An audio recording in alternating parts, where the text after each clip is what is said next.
Greetings, everyone. This is Rock and Roll Spot coming at you with a weekly comic book roundup. We've got a decently set.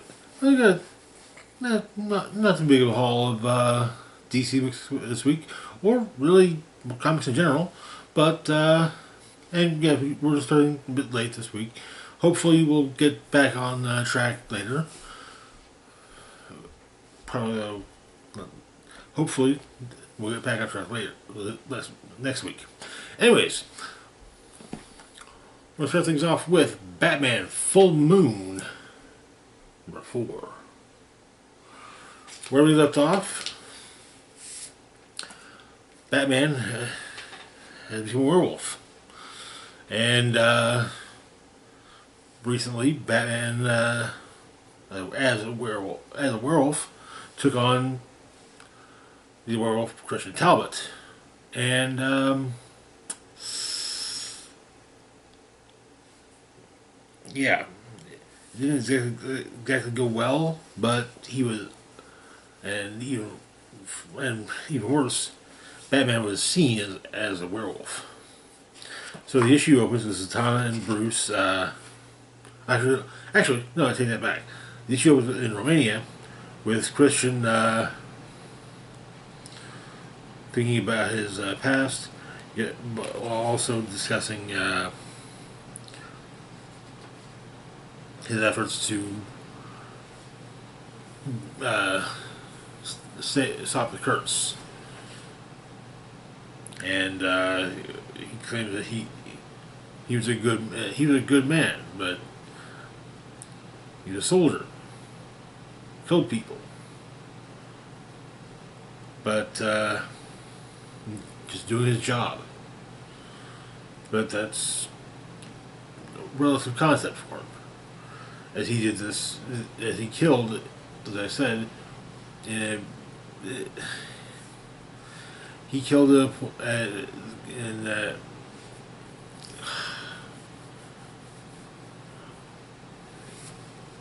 a manner where he was not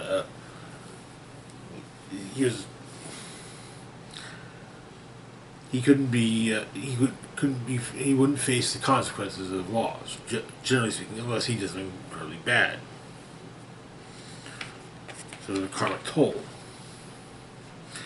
But in the present,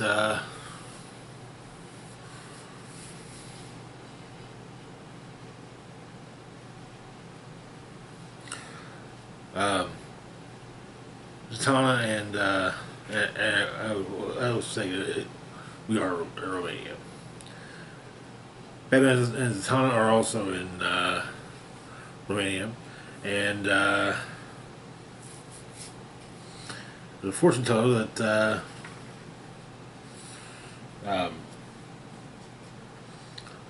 Zatanna's father worked with near where they are.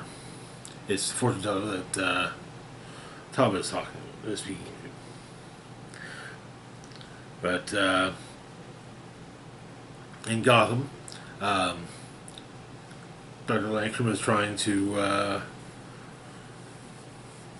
figure out a means of scientifically stopping the curse. Alfred informs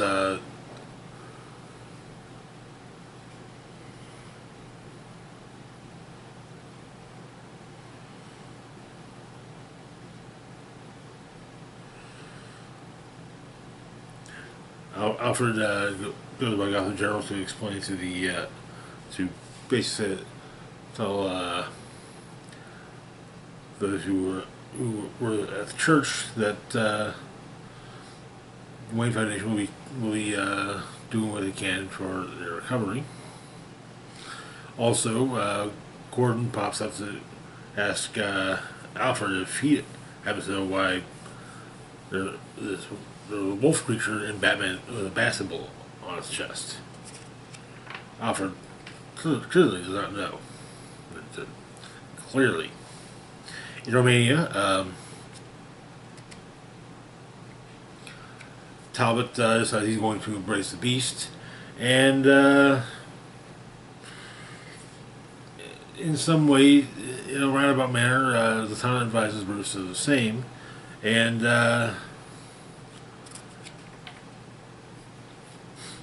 Bruce and Talbot once again go after go at one another. Zatanna escapes to the fortune teller's home, and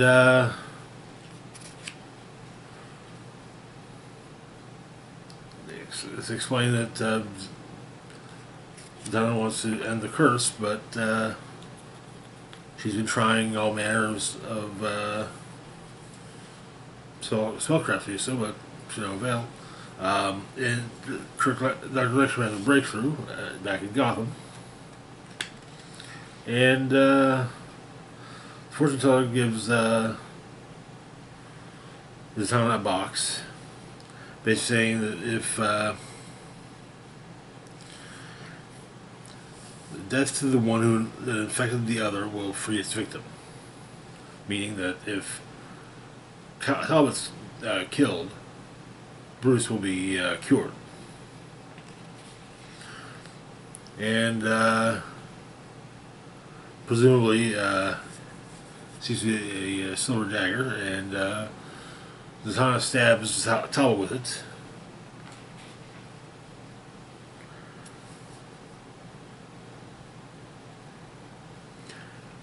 Bruce and Zatanna go back to Gotham. 2 months later,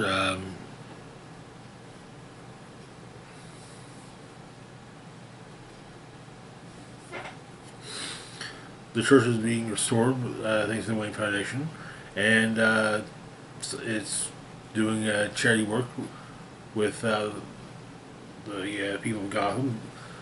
John Gosling's there, but they suggest that he get to do some cleaning of the pots that need cleaning, but yeah, John's not going for it.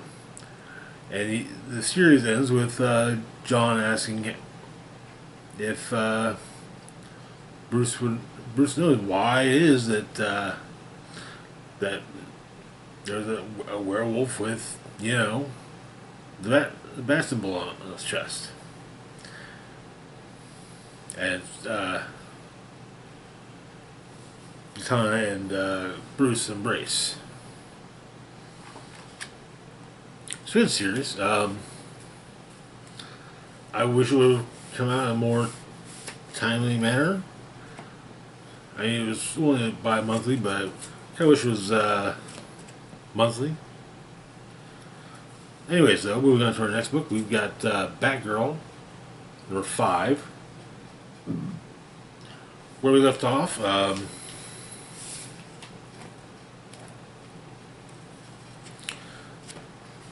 the Unburied were on Batgirl and Lady Shiva's tail.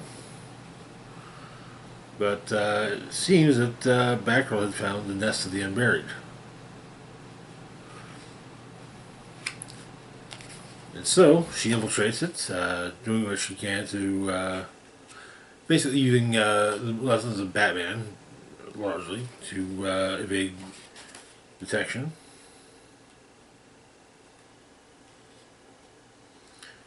And it seems that they are aware that they are quite the force.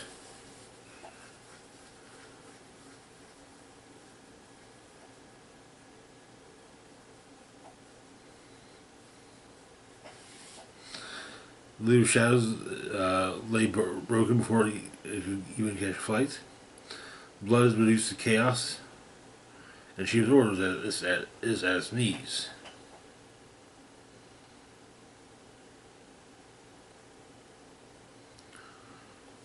But Batgirl's presence is discovered.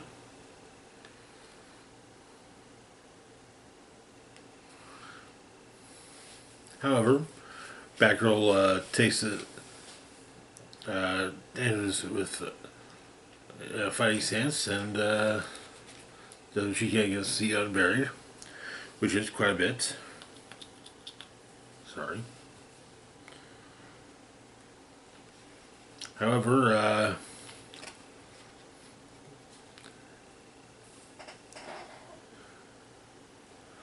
Stephanie gets knocked out, or not Stephanie, Cassandra gets knocked out by one of the members of the Unburied. Uh,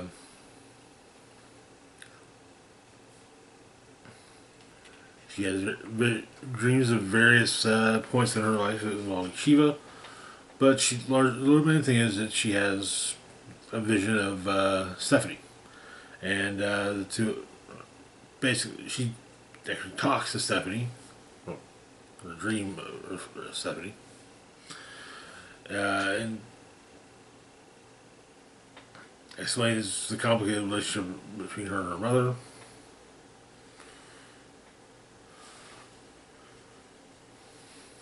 And also a little bit of the complicated relationship with her father and her.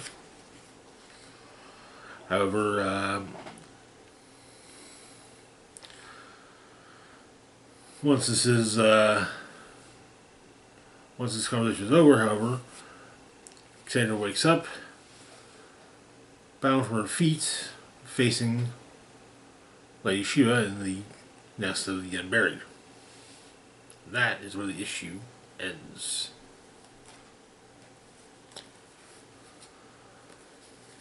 I imagine that the two of them are probably going to whoop a lot of Unburied ass. That would be my guess.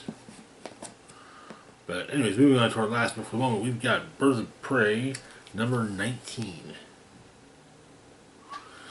Where we left off, apparently a group of killers were attempting to go out, were attempting to take on Sin. The information got out, and so Dinah, Barbara, and Sin prepared, with Dinah and Sin going to the lake house. And the issue opens with Barbara preparing the defenses of the lake house as well, just as the assassins show up.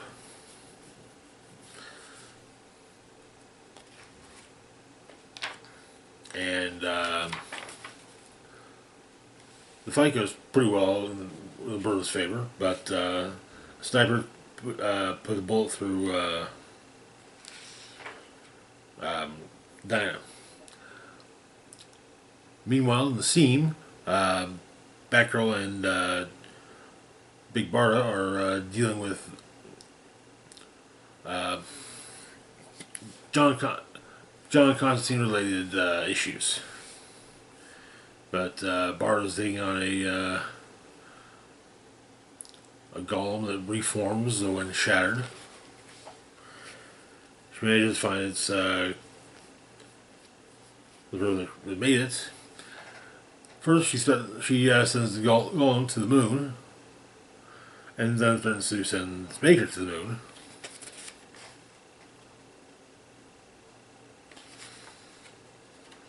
Whereas Batgirl may have found a demon that was impersonating Constantine, dealt with one of the same golems that Barda dealt with, and noted the fact that they can piece themselves together, and so she got rid of the pieces. But she seemingly finds John, and he asks her to remove the string around his wrists, but she asks a question of him. When John tried to rescue her from the spirit world, what did she say to him? And, well, yeah, the demon doesn't know that. Apparently John had told her to ask that. Back at the lake house, Megara is pissed about Dinah being shot. And the assassins run. Just, yeah, they're totally gone. They think they're wounded, and yeah, they leave. Diana, it was still swimming through wounds, so as she put it, she's had worse. She's had worse on better vacations. But Diana asks if it was Megara or Sin, and they said that let's figure that out, and maybe there are people that they know that could probably help her figure that out.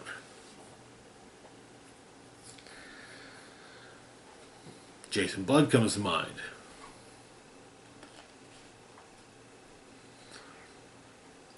But back at the scene,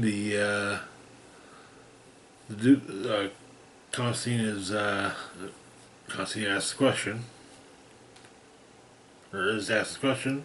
Apparently, the answer is not yet.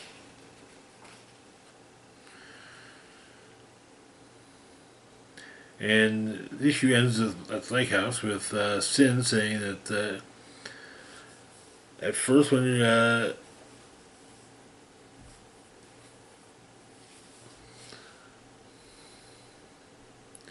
reactions the assassins had when they first saw Bagheera come out.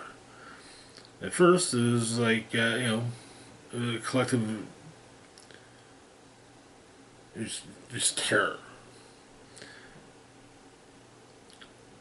But then, since maybe some may have seemed happy, like they giving them something new to covet in Megara, and that is where the issue ends. I am curious how this Megara arc is going to play out at this point. There are other DC heroes who have similar situations, as stated. The Demon, Jason Blood, and Etrigan. And there are others as well. But yeah, we'll see how this plays out. I can imagine them utilizing Etrigan. The team itself is a girls' team, but John Constantine, as seen, has been at least occasional guest star. So but anyways, that's it for now. As always, feel free to like, share, and subscribe. Links to my Facebook, Blue Sky, Instagram, Mastodon, Twitter, Patreon, PayPal can be found in the description box down below. This is Rock and Roll Spock signing off saying, live long and rock hard.